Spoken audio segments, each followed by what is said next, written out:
அனைவருக்கும் மாலை வணக்கம். இன்று உங்களுக்கு சின்ன ஒரு மோட்டிவேஷனை தான் உங்களுக்கு சொல்ல போகிறேன். I think it's very important for future aspirant. TNPSC படிக்கும் ஒவ்வொரு மாணவர்களும் உங்களோட கான்ஃபிடென்ட்டை இழந்துடாதீங்க. உங்களோட முயற்சியை எப்பயுமே நீங்கள் கைவிடாதீங்க. உங்களோட முயற்சியை நீங்கள் எப்பயுமே முயற்சி பண்ணிக்கிட்டே இருங்க. கண்டிப்பாக ஒரு நாள் வெற்றி கிடைக்கும். அதுக்கு தான் திருவள்ளுவர் அழகான ஒரு திருக்குறளை நம்மளுக்கு பதிவு பண்ணி வச்சுருக்காரு.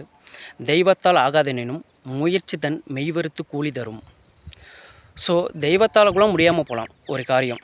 ஆனால் நம்ம செய்த முயற்சி, நம்மளோட எஃபோர்ட்டு, நம்மளுடைய கடுமையான ஒரு எஃபோர்ட்டு கண்டிப்பாக ஒரு நாள் நம்மளுக்கு வெற்றியை தரும். அதனால தான் நான் சொல்கிறேன், டிஎன்பிஎஸ்சி படிக்கிற ஒவ்வொரு மாணவர்களுக்கும் சரி, பள்ளி மாணவர்களுக்கும் சரி, ஃப்யூச்சரில் உங்களோட முயற்சியை ஒரு நாளுமே நீங்கள் ஸ்டாப் பண்ணக்கூடாது. கண்டினியூஸாக உங்களோட முயற்சியை கன்சிஸ்டன்ட்லியே நீங்கள் உங்களோட முயற்சியை நீங்கள் செய்தீங்கன்னா கண்டிப்பாக ஒரு நாள் உங்களுக்கு வெற்றி கிடைக்கும் நான் நம்புகிறேன். ஸோ கல்வி ஒரு நாளும் கைவிடாது. தெய்வம் கூட நம்மளை கைவிடலாம்.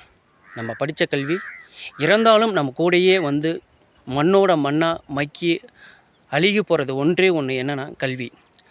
ஸோ அது பள்ளி மாணவர்களும் சரி, டிஎன்பிஎஸ்சி ஆஸ்பிரண்ட்டுங்களும் சரி, இதை என்னோடய ஒரு வேண்டுகோளாக கேட்குறேன், எடுத்துக்குங்க. உங்களோட முயற்சி என்றைக்குமே விடாதீங்க.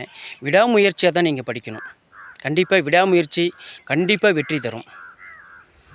அதனால் நான் என்ன சொல்கிறேன்னா, தினந்தோறும் உங்களோட தேடல் இருக்கணும். அப்படி இருந்தால் கண்டிப்பாக ஃப்யூச்சரில் சீக்கிரமாக பாஸ் பண்ணிடலாம். கல்வி ஒரு நாள் கைவிடாது. அதே டைமு இந்த தருணத்தில் உங்களுக்கு ஒன்று நான் பதிவு பண்ணுறேன். நாளைக்கு டிஎன்பிஎஸ்சி குரூப் 2 எழுதும் எல்லா மாணவர்களுக்கும் என்னோட all the best of luck. நல்லா எழுதுங்க. எந்த ஒரு பதட்டம் இல்லாமல் போய் எழுதுங்க. எக்ஸாமு நல்லா படிச்சிருப்பீங்க. நீங்கள் படித்த படிப்புக்கு மார்க் வரட்டும், ஒன்றும் பிரச்சனை இல்லை.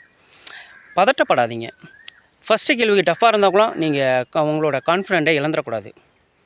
அது அப்படி தான். ஏன்னா டிஎன்பிஎஸ்சியில் அப்படி தான் கேட்பாங்க. ஏன்னா எத்தனையோ மாணவர்கள் எழுதுகிறாங்க. ஆனால் அவங்க செலக்ட் பண்ணுறது கொஞ்சம் பேர் தான் செலக்ட் பண்ணுவாங்க. அப்படிங்கிறப்ப அவங்க ஷார்ட் லிஸ்ட் பண்ணுவாங்க. அப்படிங்கிறப்ப ஃபஸ்ட் கேள்வி, செகண்ட் கேள்வி, தேர்ட் கேள்வி ஆல்ரெடி நாங்கள் அதுமாதிரி வீடியோ ஒன்று போட்டிருக்கேன். அதுமாதிரி டஃப்பான கொஸ்டின் வரப்போ உங்களோட கான்ஃபிடென்ட்டை லூஸ் பண்ணிடாதீங்க. தயவு செஞ்சு நல்லா பெஸ்ட்டாக பண்ணுங்கள். ஸோ நாளைக்கு எழுதும் ஒவ்வொரு மாணவர்களுக்கும் என்னோட மனமார்ந்த நல்வாழ்த்துக்கள். நல்லா சிறப்பாக பண்ணுங்கள்.